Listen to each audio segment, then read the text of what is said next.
Jack Daniels. This historic brand has been one of the top-selling whiskeys worldwide for years, and in 2020 sold over 13 million cases totaling over 38 million gallons of liquor. With a net income of over $121 million a year, Jack Daniels is one of the most iconic and easily recognized whiskeys around today, and Old No. 7 Black Label Tennessee whiskey remains the flagship product for the current owners, BOURBON Corporation. Even with all that fame and popularity, there are many details around Jack Daniels that are misunderstood. But let's start from the beginning. Jasper Newton Daniel, called Jack, was believed to be born between 1846 and 1850 in Lynchburg, Tennessee.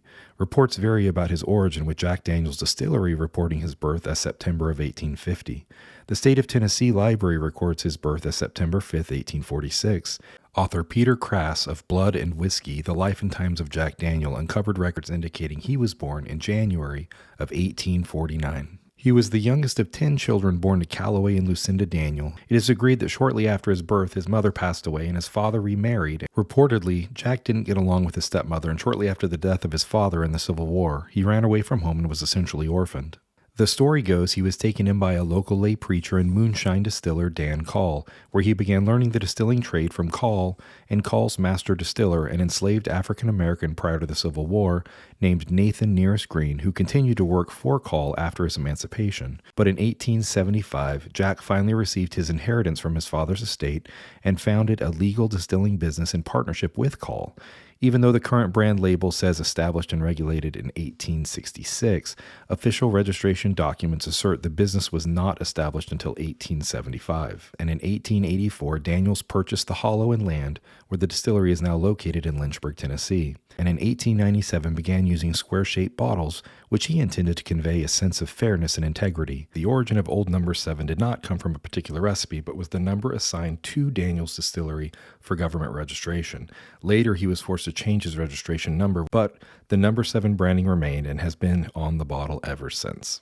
Jack Daniel did not have any known children and was never married, but did take one of his nephews, Lemuel Motlow, known as Lem, the son of his sister Finetta, under his wing. Lem was good with numbers and soon took over responsibility for the distillery bookkeeping. In 1907, Jack's health began to falter and gave the distillery to Lem, and another nephew who Lem quickly bought out and went on to operate the distillery for over 40 years. Shortly after this transition of ownership, the state of Tennessee implemented statewide prohibition laws in 1910. Jack's health continued to flounder and in 1911 died from blood poisoning. Individual state prohibition laws impacted operations until finally closing all operations after the passage of the 18th Amendment. Even after the 1933 repeal of prohibition at the federal level, Tennessee statewide prohibition continued an additional 5 years until 1938, when Lem Motlow, now a Tennessee state senator, led efforts to allow the restart of production. Motlow ran the distillery until his death in 1947 and left it to his 5 children. The company was later incorporated as Jack Daniels Distillery, Lem Motlow Proprietor, Inc., to allow Motlow in the official naming and branding of the company. Eventually, in 1956, the company was sold to Brown-Forman Corporation, who still owns and manages the brand. Through the years, many changes were made to the whiskey and its labels. Historically, Old No. 7 with the black label was produced at 90 proof, with the lower-end proof green label version available at 80 proof, both being made from the same ingredients. In 1987, the black label was reduced to 86 proof and further diluted in 2002 to 80 proof. The company claimed it believed consumers preferred lower proof products. The real cause was likely to lower production costs and reduce excise taxes.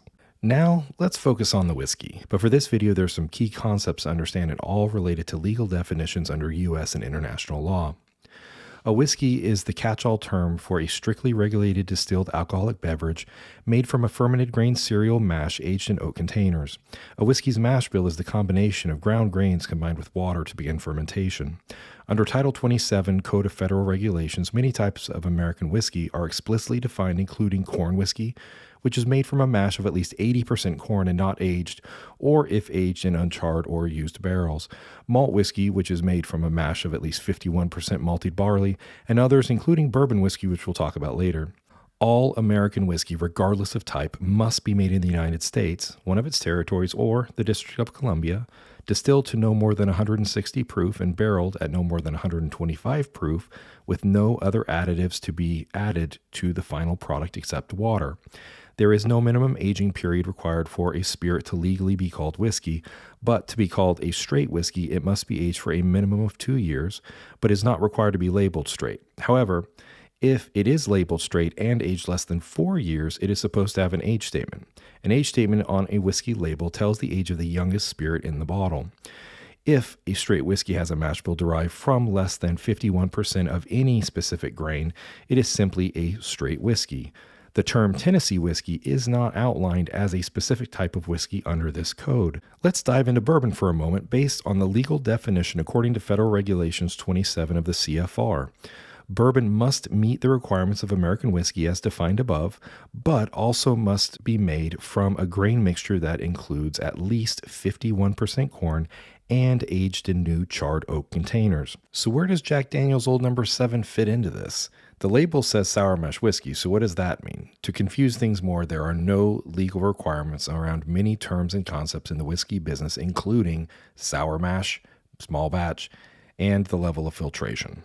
Sour mash refers to the process used in the distilling industry to use some amount of the spent mash from a previous distillation cycle as a starter, kind of like for sourdough bread, to kick off the new batch of distillation.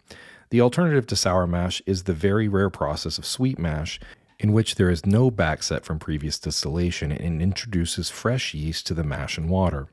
There are many pros and cons to each process, but the majority of whiskey distilleries in the U.S. of all kinds, including bourbon, use the sour mash process. Now, focusing on Jack Daniel's Old No. 7, it is produced in the U.S., distilled to less than 160 proof, barreled no higher than 125 proof, is aged in new charred oak containers, has no additives except for water, and has a mash bill with more than 51% corn, with its mash bill being 80% corn, 12% rye, and 8% malted barley.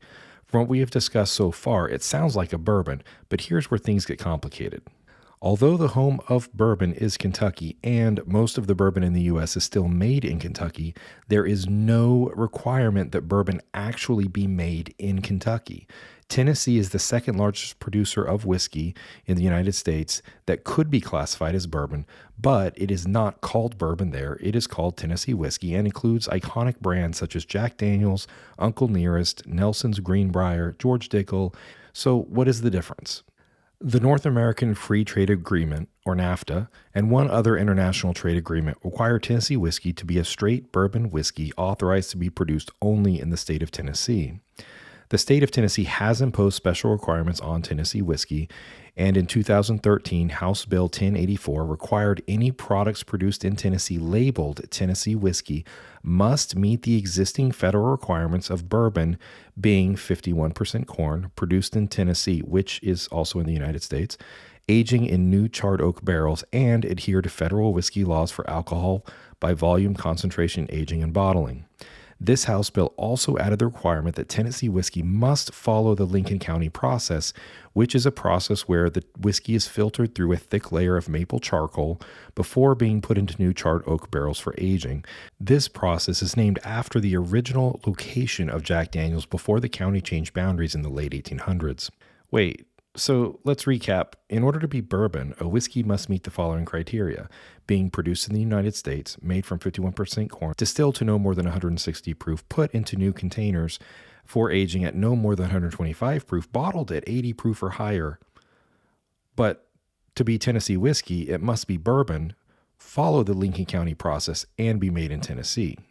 So being filtered is what makes Tennessee whiskey wholly unique and different than bourbon? Well, yes and no. Some bourbons are not filtered at all and are commonly labeled non-chill filtered, which is the opposite of bourbons that are filtered through a process called chill filtration. Chill filtration is a process where the spirit is chilled, then passed through filters to remove some or specific fatty acids or esters. Do all these details really matter between bourbon and Tennessee whiskey? Not really. There are exceptions for Tennessee whiskey because they don't want to be called bourbon. Some Tennessee whiskey tastes more like traditional bourbon than many craft bourbons, and many average bourbons taste better than some traditional Tennessee whiskeys. Really, it all comes down to taste. Regardless of which type of spirit you prefer, Jack Daniel's and Old No. 7 in particular are a beloved brand and a beloved bottle. The legacy found by Jasper Newton Daniel and carried forward by Brown-Forman today is a brand and bottle filled with American history and beloved by millions of people the world over. Love it or hate it, Jack Daniel's is an amazing part of the whiskey history, as proven by over 148 years of production, billions of dollars in sales, and countless fans. Please smash that like button and subscribe to the channel if you enjoy this kind of content. Thank you for watching, and until next time, find a bottle you love.